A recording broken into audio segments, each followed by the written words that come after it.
बच्चों, स्वागत है फिर से आपका। आइए, आज जो है JCRT रांची द्वारा जारी किया हुआ 8वां क्लास का मॉडल क्वेश्चन पेपर जो 2024 के लिए बोर्ड एग्ज़ाम होने वाले हैं, उसके मैथ्स क्वेश्चन को हल करने की कोशिश करते हैं। इसमें आप निर्देश पढ़ सकते हैं। तो चलिए सीधे हम आगे बढ़ते हैं। इतना तो आप जान गए होंगे कि आपकी परीक्षा जो है वो 16 मार्च को होने वाली है और 2 पालियों में होगी। ठीक है, पहली पाली में हिंदी, इंग्लिश और जो आपका एक्स्ट्रा सब्जेक्ट है उसका होगा, और सेकंड पाली जो होगी उसमें आपका साइंस मतलब गणित, विज्ञान और SST मतलब सामाजिक विज्ञान की परीक्षा होगी। तो चलिए शुरुआत करते हैं। पहला प्रश्न, 5 का गुणात्मक प्रतिलोम यानी कि व्युत्क्रम क्या होगा? ऑप्शंस देखिए, -5, -1/5, 5/-1 या फिर 1/5। तो आपको मालूम होना चाहिए कि किसी का भी गुणात्मक प्रतिलोम जो है वो होता है ये उस संख्या को क्या चीज़ से गुणा करें कि वैल्यू आ जाए, आपका रिजल्ट आ जाए 1।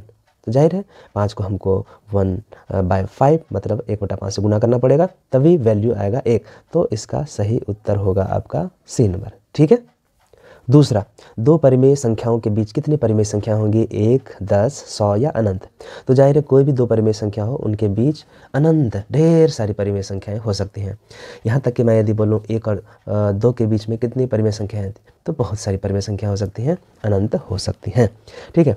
अभी आपको लगता होगा कि 1 और 3 के बीच सिर्फ 2 एक ही परिमेय संख्या है, लेकिन ऐसा नहीं होता है। तो इसका सही जवाब होगा अनंत।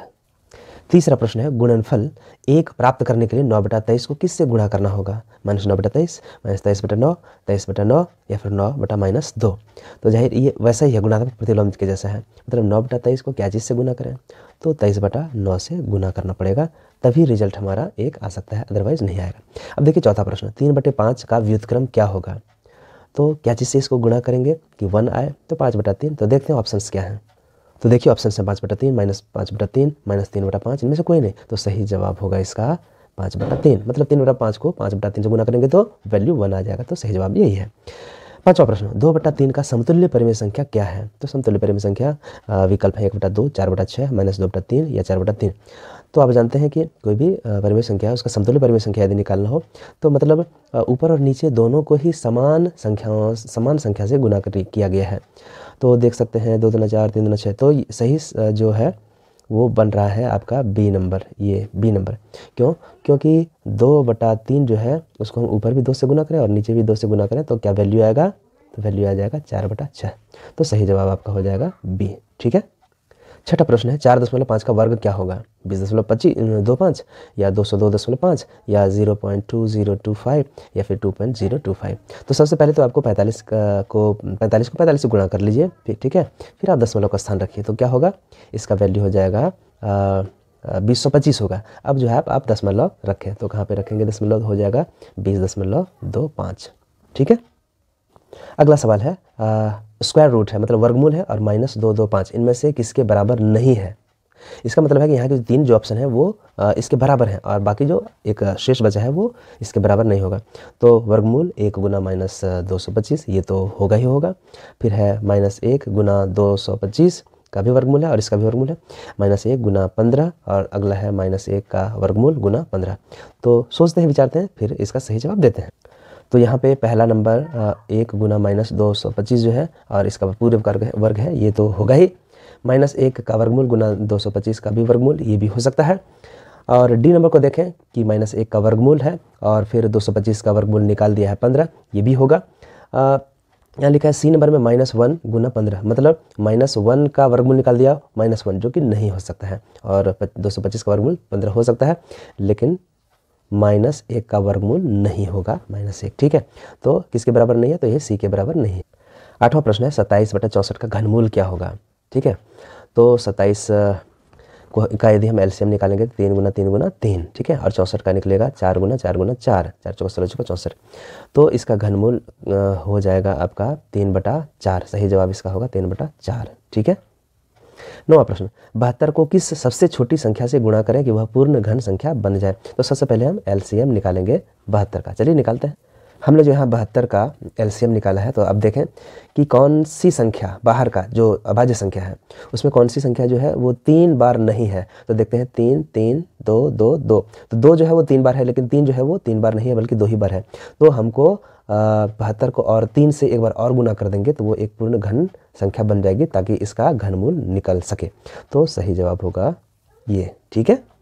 10वां प्रश्न है 9999 की घात 0 का संख्यात्मक मान कितना होगा। 9999 या फिर बी 0, और अगला ऑप्शन देखते हैं। तीसरा ऑप्शन है सी 1 और चौथा ऑप्शन है 1000। तो आप जानते होंगे कोई भी शून्येतर संख्या हो, मतलब शून्य से हट करके कोई भी संख्या हो, उसका पावर, उसकी घात यदि 0 है तो उसका वैल्यू 1 होता है। जानते हैं क्यों? आइए इस पर थोड़ा सा आपको मैं बता ही देता हूँ। कोई भी आप एक संख्या ले लें, ठीक है। मान लीजिए 2 पर पावर 0 हमने लिया, ठीक है। तो इसको क्या हमने लिख सकते हैं 2 पर पावर 3 घटा 3, ऐसे भी लिख सकते हैं, ठीक है। फिर इसको हम आगे ऐसे लिख सकते हैं 2 पर पावर 3 डिवाइडेड बाय 2 पर पावर 3।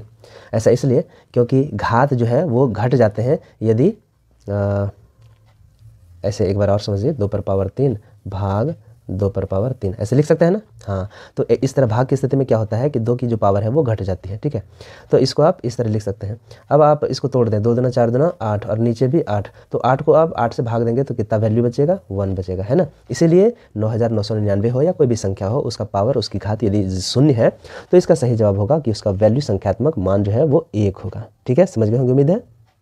11वां प्रश्न को देखिए, 3 पर पावर 0 गुना 4 पर पावर 0 गुना 5 पर पावर 1 को सरल करने पर क्या प्राप्त होगा। कुछ देर पहले मैंने बताया कि कोई भी संख्या हो और शून्येतर संख्या, उसका पावर यदि 0 है तो उसका वैल्यू 1 होता है। तो 3 पर पावर 0 तो इसका वैल्यू हो गया 1, फिर 4 पर पावर 0 इसका वैल्यू 1, और फिर 5 पर पावर 1 तो इसका वैल्यू हो जाएगा 1, तो बराबर इसका वैल्यू होगा 5।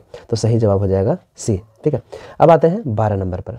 तो 12 क्या बोलते 12 बोलता है 128 इनमें से किसके बराबर है। तो यहाँ पे आपको चूंकि घात के रूप में है, इसका मतलब आपको 128 का जो है वो एलसीएम निकालना पड़ेगा। तो चलिए एलसीएम निकालते हैं।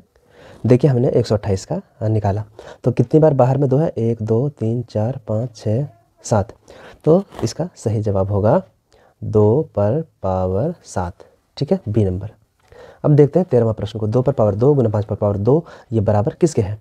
तो 2 पर पावर 2 को लिख सकते हैं हम लोग 2 दूना 4 और 5 25, 25 का 100, मतलब 100 भी लिख सकते हैं। फिर 2 गुना 5 पर पावर ये भी लिख सकते हैं, ये भी लिख सकते हैं, और 10 10 100 ये भी लिख सकते हैं। इसका मतलब इसका सबसे सही जवाब होगा, इसका सही जवाब होगा इनमें से सभी। ठीक है, अब आते हैं 14वां प्रश्न। पी क्यू और नीचे है गुना 6, तो क्या चीज़ रखें पी और क्यू का वैल्यू कि इसका मान जो है वो आ जाए 4 6 8 गुना करने पर। तो थोड़ा सा दिमाग को शांत करें और इसको बनाने की कोशिश करें। तो यहाँ पे है संख्या है 6, इस 6 को क्या चीज़ से गुना करें कि नीचे जो है 8 आना चाहिए। तो 6 है 3 18, 3 से गुना करने पर भी 8 आ सकता है, और 6 8 48 और 8 से भी गुना करने पर आ सकता है। ठीक है, इसका मतलब ए भी हो सकता है और बी भी हो सकता है। अब देखते हैं कि कौन सा होगा। ठीक है,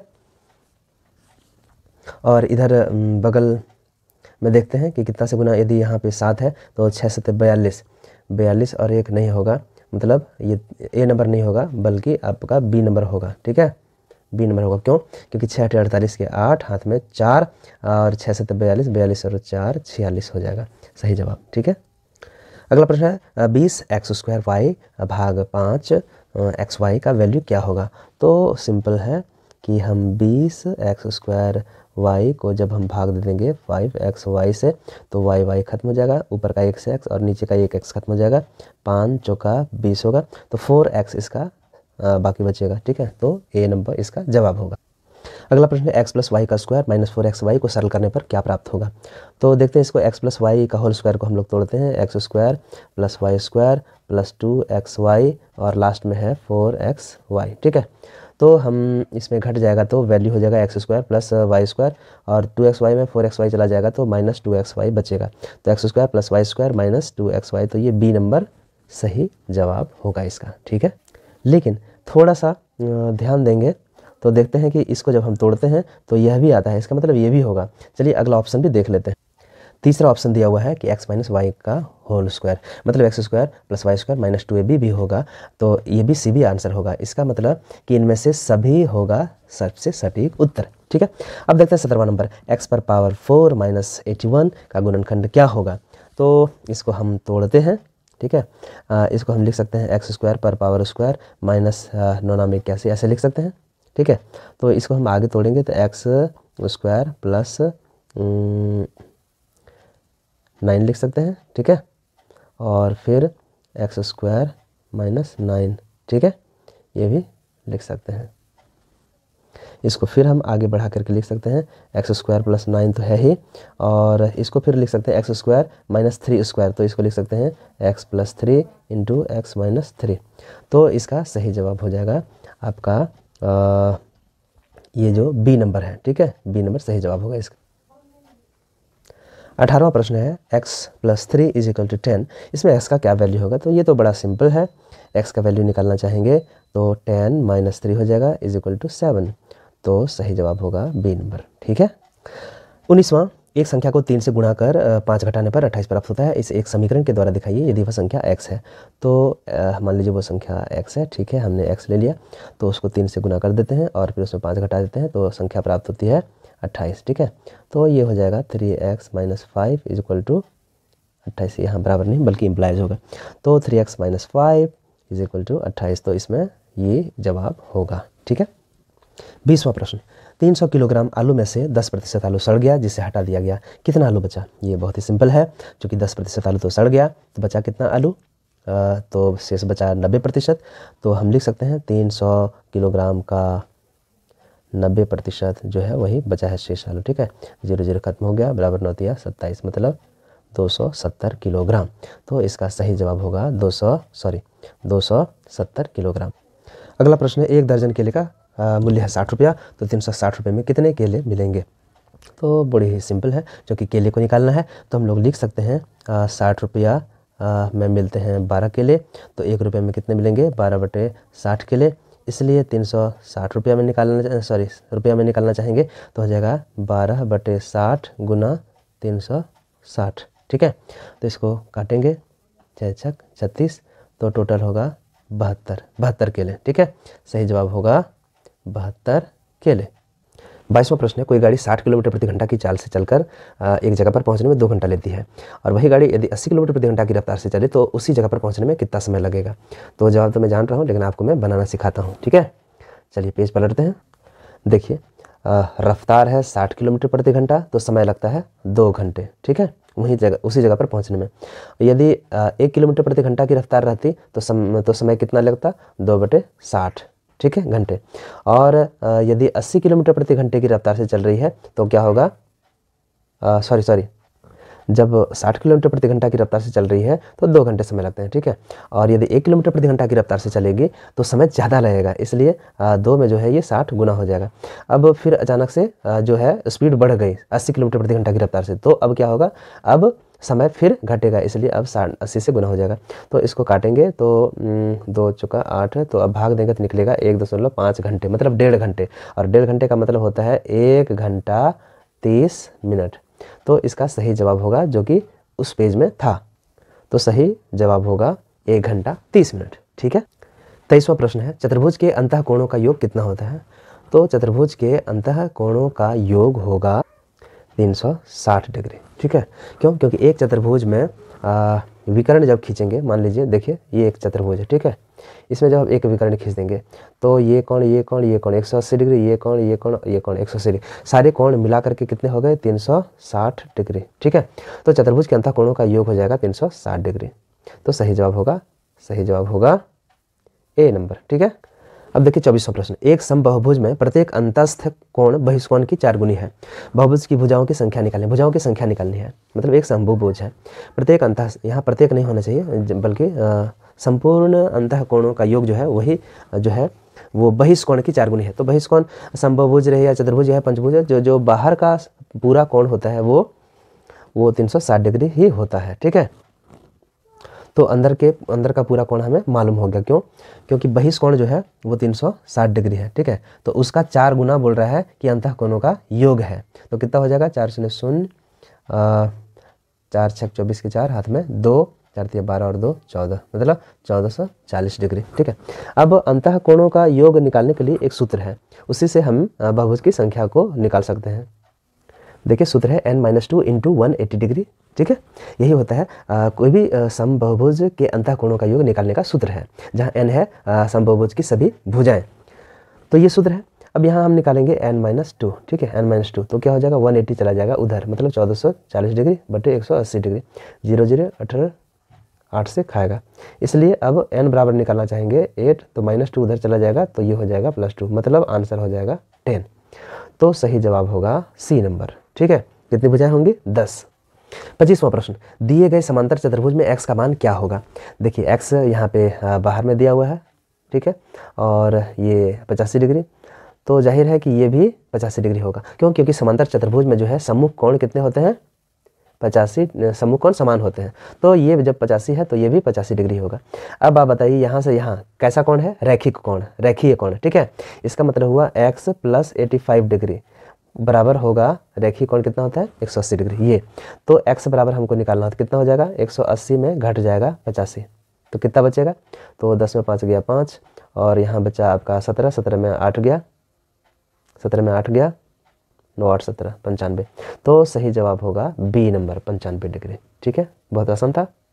अब देखिए 26वां प्रश्न, ऑयलर सूत्र क्या बोलता है, F + V = E + 2। ठीक है, के लिए कौन सही नहीं है, जहाँ F क्या है, फेसेस मतलब फलक की संख्या या सतह की संख्या या फिर पृष्ठ की संख्या, और V क्या है, V है वर्टिसेस मतलब शीर्ष की संख्या, यहाँ बिंदुओं की संख्या नहीं होगी। ठीक है, और E बराबर एजेस की संख्या मतलब किनारों की संख्या, और 2 जो है 2 एक संख्या है, तो यहाँ पे जो V है यही यहाँ पे गलत है, ये नहीं होगा। समझ गए।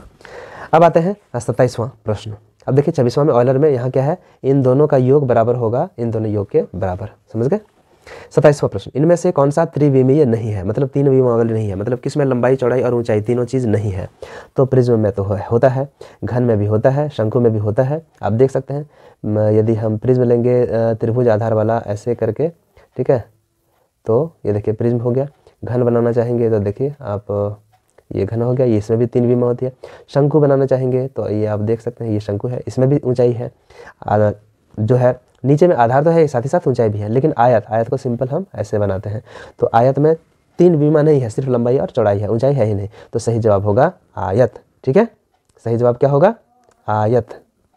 28वां प्रश्न देखिए, निम्नांकित में से कौन सा ऑयलर सूत्र है। ऑयलर सूत्र अभी हमने आपको बताया ना कि F + V वो दिया हुआ था, F + V। ठीक है, फेस प्लस वर्टिसेस की संख्या वो बराबर होगा किनारों की संख्या में जो 2 जोड़ने से। तो ये है इसका सही जवाब। अब देखते हैं कोई भी एक त्रिभुज है, किसी त्रिभुज PQR समझ लीजिए। चलिए निम्न में कौन संबंध सही है। चलिए एक त्रिभुज हम कल्पना कर लेते हैं, कल्पना नहीं यहाँ दिया हुआ उसके अनुसार हम बना देते हैं। चलिए ये हो गया P Q और ये R। तो देखिए किसी भी 2 भुजा का योग जो है वो तीसरी भुजा से बड़ा होगा, यही है। तो सारी चीज़ों में छोटा छोटा दिया है 2 भुजाओं का योग, एक ही ऑप्शन है जिसमें बड़ा है ना। तो कौन संबंध सही है, तो आपका सही हो जाएगा बी नंबर। क्यों, क्योंकि 2 भुजाओं को जोड़ेंगे तो तीसरी भुजा से उसका वैल्यू मान मेजरमेंट बड़ा ही होगा। समझ गए। 30वां प्रश्न, R त्रिज्या वाले वृत्त का क्षेत्रफल क्या होगा। तो आप जानते हैं कि किसी भी वृत्त का क्षेत्रफल क्या होता है, पाई × त्रिज्या का वर्ग। तो यहाँ पे आपका सही जवाब हो जाएगा पाई r²। क्यों, क्योंकि यहाँ त्रिज्या r दी हुई है। समझ गए। अब आते हैं 31वां प्रश्न, एक समचतुर्भुज का क्षेत्रफल ज्ञात कीजिए जिसके विकर्ण की लंबाई क्रमशः 24 सेंटीमीटर और 10 सेंटीमीटर दी गई है। तो आपको फॉर्मूला याद रहना चाहिए, उससे बहुत ही आसानी से बनाया जा सकता है।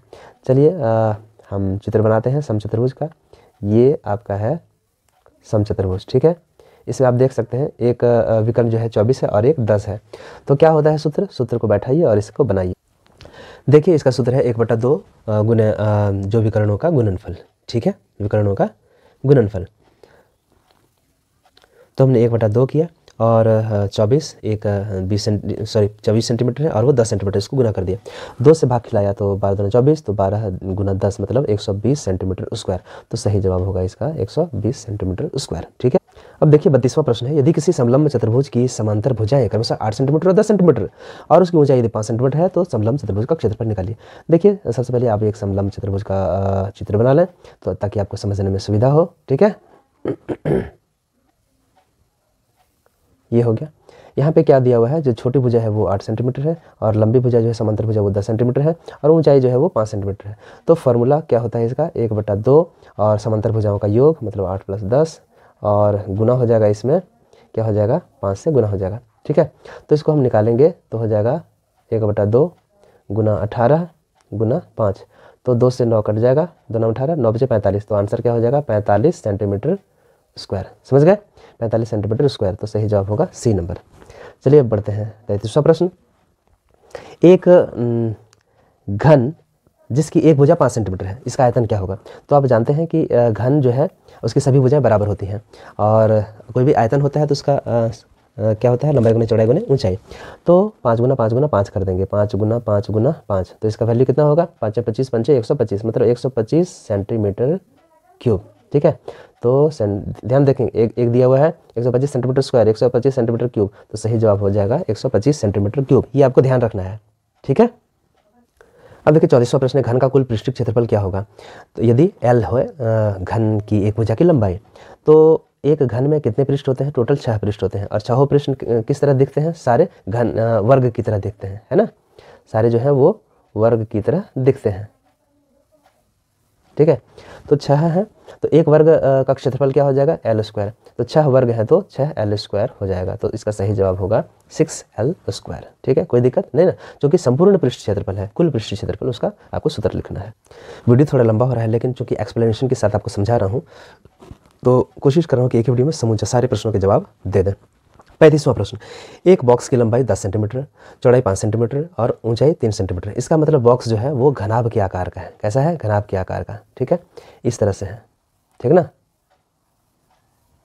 तो घनाभ में क्या होता है, लंबाई गुना चौड़ाई गुना ऊंचाई, L × B × H। तो बॉक्स का आयतन क्या हो जाएगा, L × B × H, सिंपल। तो मतलब 10 गुना 5 गुना 3 कितना होगा, 10 × 5 = 50 दिया 150, क्या, तो एक आंसर है 150 सेंटीमीटर स्क्वायर। ठीक है, तो आपको स्क्वायर में नहीं जाना है, किस में जाना है, घन में जाना है, तो 150 सेंटीमीटर क्यूब हो जाएगा। अब देखते हैं 36वां प्रश्न। यदि बेलन की त्रिज्या और ऊंचाई क्रमशः 7 सेंटीमीटर और 5 सेंटीमीटर है, मतलब त्रिज्या 7 और ऊंचाई 5 है, तो बेलन का आयतन ज्ञात करिए। तो सबसे पहले तो हमें बेलन का जो चित्र बनाना चाहिए ताकि हमको समझ में आ जाए। ठीक है, ये हो गया बेलन, इसकी त्रिज्या ये r और ये ऊंचाई है। ठीक है, वो h है, तो r बराबर आपका दिया हुआ है 7 सेंटीमीटर और h बराबर 5 सेंटीमीटर।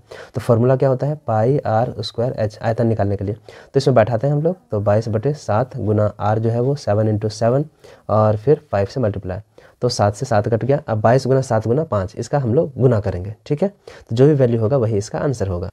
तो गुणा करने पर उसका वैल्यू निकलता है 770 सेंटीमीटर क्यूब। ध्यान देंगे, आयतन निकालेंगे तो क्यूब होगा और क्षेत्रफल रहता तो सेंटीमीटर स्क्वायर होता, यहाँ पे सेंटीमीटर क्यूब होगा। तो ये कन्फ्यूजन आपको बना नहीं रहे, ये आपको ध्यान रखना है। चलिए 37वां प्रश्न है, वर्ग अंतराल 15 से 20, इसकी निम्न सीमा क्या है। बहुत ही सिंपल है, निम्न सीमा है इसकी b मतलब 15 है। ठीक है, निम्न सीमा ये है और उच्च सीमा ये है। 38वां प्रश्न है, आंकड़े 7 6 8 12 2 4 6 2 का परिसर क्या है। तो इसका परिसर देखते हैं क्या है। चूँकि इसको यदि हम वर्ग अंतराल में सजाना चाहेंगे तो सबसे छोटा हो गया 2, ठीक है, और सबसे ज़्यादा हो जाएगा 12। तो परिसर मतलब क्या, इसका डिस्टेंस रेंज क्या है, तो रेंज हो जाएगा 12 घटा 2 बराबर 10। सही जवाब हो जाएगा इसका डी। ठीक है, अगला प्रश्न है, मिलान चिन्ह 4 और ये 2, ये जो लकीर है एक एक्स्ट्रा लकीर, ये मुझे लगता है भूलवश हो गया है, होना चाहिए ऐसे 1 2 3 4 और ये 5 और फिर ये 2, तो 5 और 2 7, तो सही ये होगा, है ना, क्योंकि यहाँ पे ये गलत है, इस तरह से नहीं होना चाहिए, क्योंकि वो जो लकीर है ये इसमें होना चाहिए। मुझे लगता है प्रिंटिंग मिस्टेक है। 40वां प्रश्न है, वर्ग अंतराल 20 से 30 का वर्ग चिन्ह क्या है। तो वर्ग चिन्ह का सूत्र होता है कि जो दो निम्न सीमा है और उच्च सीमा है दोनों को जोड़ दें और उसे 2 से भाग दे दें। तो 20 + 30 बटा 2, ठीक है, तो 50/2 मतलब कि 25, तो इसका आंसर हो जाएगा ए। 41वां प्रश्न है, 15 का वर्ग और 10 का वर्ग दोनों को जोड़ करके वैल्यू कितना होगा। तो 15 का वर्ग हो जाएगा 225 और 10 का वर्ग हो जाएगा 100, तो टोटल वैल्यू हो जाएगा 325। तो सही जवाब होगा डी नंबर 325। अब देखते हैं 42वां, क्यूब रूट मतलब घनमूल किसका, तो 1000 का मान क्या होगा। तो 1000 का यदि हम लोग एलसीएम निकालेंगे तो 10 × 10 × 10 होगा, ठीक है, 10 × 10 × 10, इसका हम लोग घनमूल निकालेंगे तो 3 जो गुणा के रूप में है उसके बदले 1 निकलेगा 10, तो इसका जवाब हो जाएगा ए। ठीक है, देखिए 43वां प्रश्न है, मूल बिंदु के निर्देशांक क्या है। ये निर्देशांक ज्यामिति में ग्राफ सिस्टम से पूछा गया है। मूल बिंदु क्या होती है, थोड़ा सा देखिए, ये देखिए इस तरह ग्राफ होता है, इधर y, इधर y डैश मतलब नीचे ऋणात्मक, इधर x मतलब धनात्मक और इधर x डैश मतलब x डैश, ये ऋणात्मक। तो इसमें जो मूल बिंदु है, मूल बिंदु ये है, ठीक है, O। इस जगह पे x का भी वैल्यू 0 और y का भी वैल्यू 0 होता है। तो इसका जवाब क्या होगा, मूल बिंदु के निर्देशांक क्या होंगे? तो मूल बिंदु के निर्देशांक हो जाएंगे, ध्यान देंगे यहाँ पे एक जैसे ऑप्शन आपको 2 ठो नजर आएंगे, ये और ये, लेकिन आपको कंफ्यूज नहीं होता है। जब भी निर्देशांक को लिखा जाता है तो उसे ब्रैकेट के रूप में लिखा जाता है, मतलब ऐसे x और y इस तरह से, ठीक है। तो x का भी वैल्यू 0 और y का भी वैल्यू 0, तो इसकी तरह कौन दिखता है? तो a दिखता है, तो यही होगा, b नहीं होगा। अगला चलते हैं निर्देशांक 4 - 5, ठीक है। इसको ग्राफ के किस चतुर्थांश में होंगे? तो चलिए देखते हैं। 4 जो है ये +5 प्लस x में है, प्लस में है, और -5 मतलब y है नीचे की तरफ, ठीक है। मतलब ये इधर 1 2 3 4 और नीचे की तरफ 1 2 3 4 5 यहाँ पे होगा। तो यहाँ पे और यहाँ पे इस जगह पे आएगा। तो ये पहला चतुर्थांश, ये दूसरा चतुर्थांश, ये तीसरा चतुर्थांश और ये चौथा चतुर्थांश। तो सही जवाब होगा चौथा चतुर्थांश में 4 - 5 का पोजीशन है, ठीक है। 45वां बिंदु A एक है, 5 और 3 मतलब x का वैल्यू 5 और 3 जो y का वैल्यू है। तो इसमें x का निर्देशांक कितना है? सिंपल, अभी मैंने बताया 5 है। अगला है बिंदु A में -3 और -5 है, x और y में y का निर्देशांक क्या है? तो आपका रिवीजन हो जाए, इसलिए ये सब क्वेश्चन दिए गए हैं ताकि आपको समझ में आ जाए, आपका रिवीजन हो जाए, ठीक है। तो इसमें y का निर्देशांक है -5, तो ये होगा सही जवाब, ठीक है। अब देखिए 47वां प्रश्न है, बिंदु C 3 - 5, इसमें x है 3 और y -5 है, वो y से कितनी रेखाएं गुजर सकती हैं? तो देखिए किसी भी बिंदु से सैकड़ों हजारों रेखाएं गुजर सकती हैं। जैसे देखिए आप, ये एक बिंदु है, ठीक है। तो इधर से भी रेखा गुजरेगी, इधर से भी गुजरेगी, इधर से भी गुजरेगी, इधर से भी गुजरेगी, मैंने उसमें अनंत रेखाएं गुजर सकती हैं। तो इसका जो सही जवाब होगा वो आपका होगा A में 1, B में ये सब नहीं होगा। अगला ऑप्शन देखते हैं। देखिए C जो है वो 5 है और D जो है ये अनंत है, तो सही जवाब आपका हो जाएगा D में, ओके। आते हैं 48वां प्रश्न। एक पासे को एक बार फेंकने पर प्राप्त परिणाम क्या होगा? एक पासा है, पासा मतलब समझ लीजिए लूडो की गोटी, उसमें 1 2 3 4 5 6 होते हैं। तो उसमें परिणाम प्राप्त जो परिणाम है वो कितना होगा? या तो 1 आ सकता है, 2 आ सकता है, 3, मतलब टोटल 6 परिणाम होंगे, क्योंकि 6 ही उसमें फलक है, 6 पृष्ठ है, 6 सतह है, ठीक है। तो इसका सही जवाब आपका हो जाएगा C नंबर, ओके। अब आते हैं, जब एक पासे को फेंका जाता है 49th हम प्रश्न कर रहे हैं, तब विषम संख्या प्राप्त करने की प्रायिकता मैंने संभावना या प्रोबेबिलिटी क्या होगी? तो हम जानते हैं कि 1 से लेकर के 6 तक होता है। तो विषम संख्या क्या है? 1 है, 1 है, 3 है मतलब 3 है, और 5 है, तो टोटल 3 है। तो जब भी उसमें से विषम संख्या का निकलने का होगा तो उसकी संभावना है 3 आने की, है ना। और टोटल संभावना कितने में से? तो टोटल तो 1 2 3 4 5 6, टोटल 6। तो विषम संख्याओं के आने की संभावना 3 और कुल परिणाम हो गए 6। तो इसको वैल्यू जब हम लोग काट के लिखेंगे 3 1 जा और 3 2 जा, तो 1/2 इसका आंसर होगा, ठीक है, इसकी प्रायिकता। इसी को थोड़ा सा उल्टा कर दें कि जब एक पासे को फेंका जाता है तो सम संख्या प्राप्त करने की प्रायिकता क्या होगी? तो यही होगी, क्योंकि इसमें 2 4 और 6 ये 3 अनुकूल परिणाम 3 है और जो कुल सम परिणाम है वो 6 है। तो इसी तरह उसका भी 1/2 ही आंसर होगा, ठीक है। आगे बढ़ते हैं। 50वां और आज का अंतिम प्रश्न।